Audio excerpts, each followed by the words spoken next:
400 years ago, in the quiet halls of Oxford University, a scholar began his life's work. His goal was to dissect one of the most elusive and persistent of all human conditions, a deep, profound, lingering sadness. The result wasn't just a book, it was a universe of thought, a sprawling, deeply personal, and, as we're about to see, an astonishingly modern guide to the landscape of the mind. Today we're going to explore this masterpiece, and I hope to show you why the 17th century text speaks with such incredible clarity to our own age of anxiety. If you go to Christ Church Cathedral in Oxford, you'll find a memorial stone with these words carved into it. They're a final, enigmatic puzzle left by their author, Robert Burton. You see, he chose to be remembered not by his own name, but by his pseudonym, Democritus Junior. And in this last declaration, Burton gets right to the heart of the matter. The subject of his life's work, well, it wasn't some mere academic interest. It was the very force that both animated his life and, in the end, consumed him. This is our entry point into one of literature's most profound and intricate minds.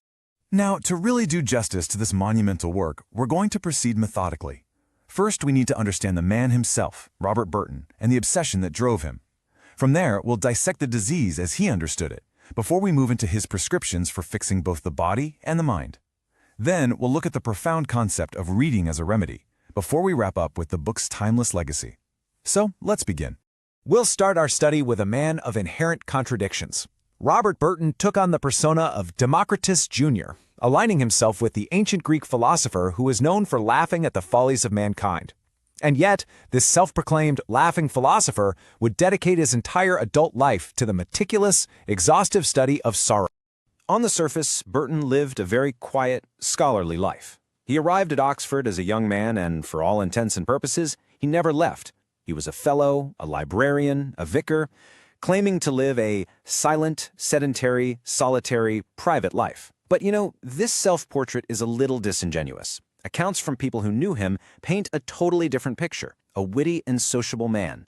There's a famous story about him going down to Folly Bridge just to listen to the bargemen swear, because he found it so amusing it was his only cure for melancholy. This reveals a man who was engaged with the world, not just hidden away from it. This was the complex figure who chose to anatomize sadness. And here, in his own words, is the central motivation for the entire project. For Burton, this book was never some detached academic exercise. It was a form of self-therapy. He claimed to suffer from the very same affliction he studied, writing not just from books, but from personal experience, from melancholicing, as he put it. He wrote to unburden a heavy heart, a full head. The crucial thing to grasp here is that the book became both the disease and the cure.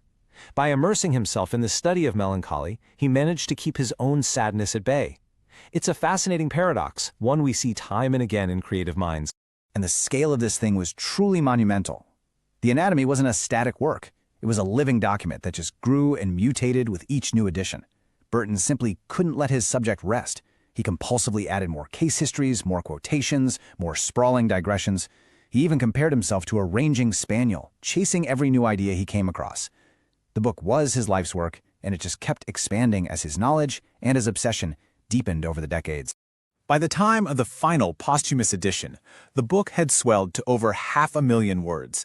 It's a staggering achievement for a single author in any era, but especially in an age without search engines or digital archives. It really stands as a testament to a mind that was both brilliant and deeply obsessive, a project of almost unimaginable intellectual labor. So to truly appreciate Burton's remedies, we have to first understand the disease as he and his contemporaries saw it. This means we have to step into the medical world of the 17th century, a world built on ancient theories that had held sway for over 1,000 years, but which were, even then, starting to yield to new science.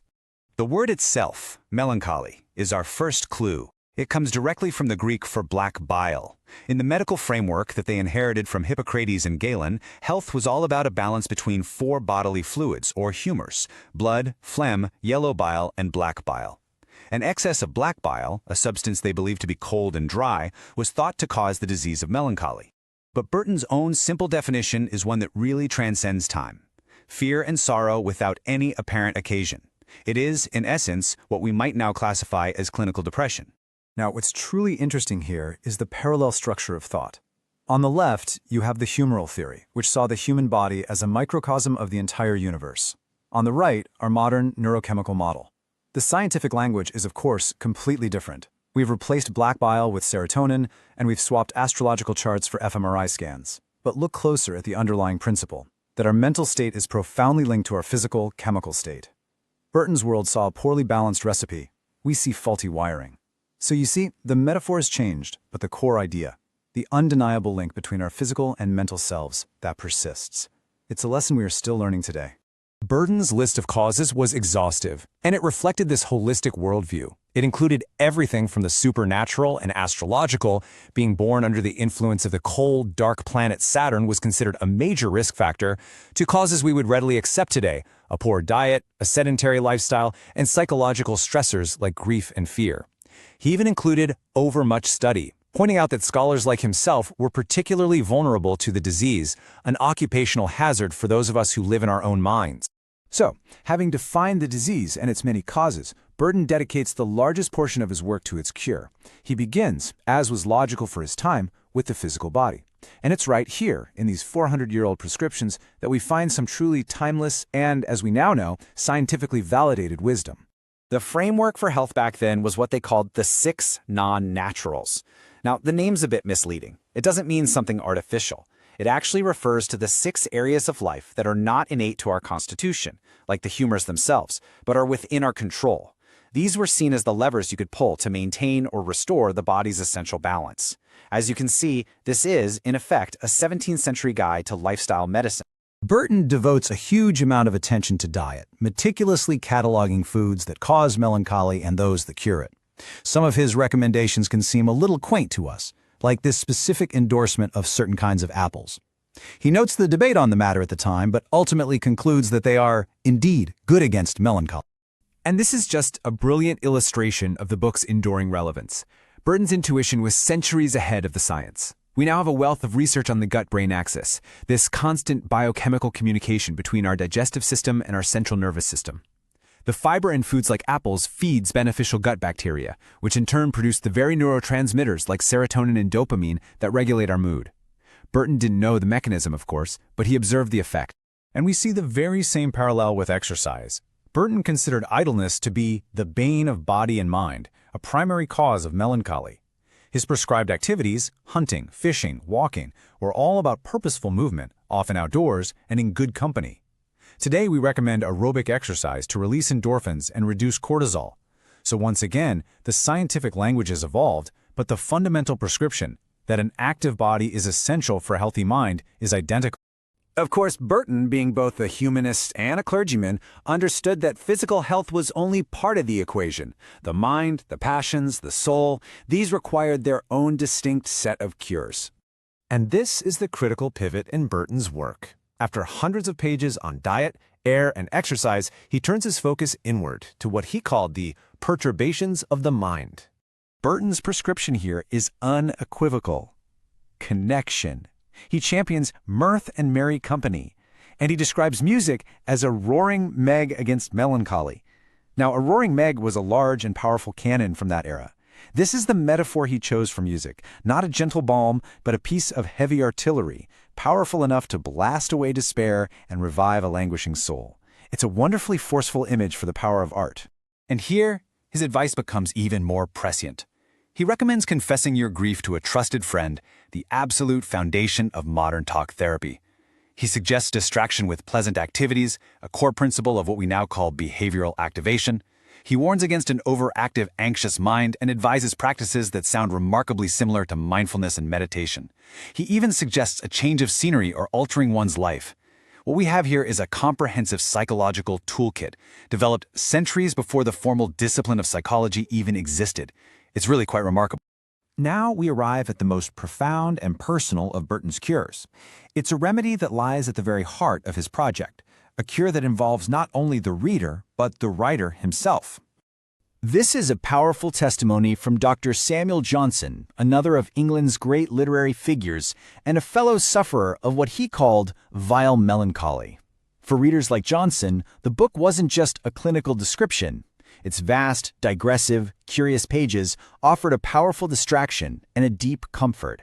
It was a world you could get lost in, a companion for a troubled mind. Burton was, in essence, both practicing and prescribing what we now formally call bibliotherapy, The very act of reading becomes a therapeutic intervention. It occupies the restless mind, it offers new perspectives, and it provides the profound comfort of knowing that others have walked the same path before you. Burton tells his reader directly, "Thou thyself art the subject of my discourse." And in doing so, he creates a community of fellow sufferers that stretches across time. And if reading can be a cure, well, so can the act of writing. Burton's own process, which he saw as unburdening a full head, is what we might call scriptotherapy, therapeutic writing. And as you can see, he is in esteemed company. After her husband drowned, Mary Shelley poured her desolation into her journal of sorrow. At Craiglockart Hospital during World War I, Wilfred Owen wrote his searing war poetry to process the trauma of the trenches. And after the death of his wife, C.S. Lewis produced his raw, honest account of grief. This is a long and noble tradition of using the written word to navigate our deepest pains. So, after this 500,000-word journey into the heart of sorrow, what's the ultimate takeaway? What is the enduring legacy of Burton's magnificent, chaotic, and deeply humane book? After all the digressions, the thousands of classical quotations, the medical theories, and the philosophical musings, Burton's final advice is disarmingly simple. Be not solitary, be not idle. Connection and purpose. He believed that if you could just hold on to these two principles, to engage with the world and with other people, and to occupy your time with meaningful activity, you possess the most powerful antidote to melancholy that exists. It's the distillation of his entire life's work into a 6-word prescription for living. And so we're left with a final thought. We have SSRIs instead of herbal remedies, cognitive behavioral therapy instead of moral philosophy, and brain scans instead of star charts. But the core advice, eat well, exercise, sleep, connect with others, find purpose, and share your troubles with a friend, remains fundamentally unchanged. It leads one to wonder if, in our modern search for a cure for this timeless human ailment, we are simply retracing the steps of a lonely, brilliant scholar in 17th century Oxford.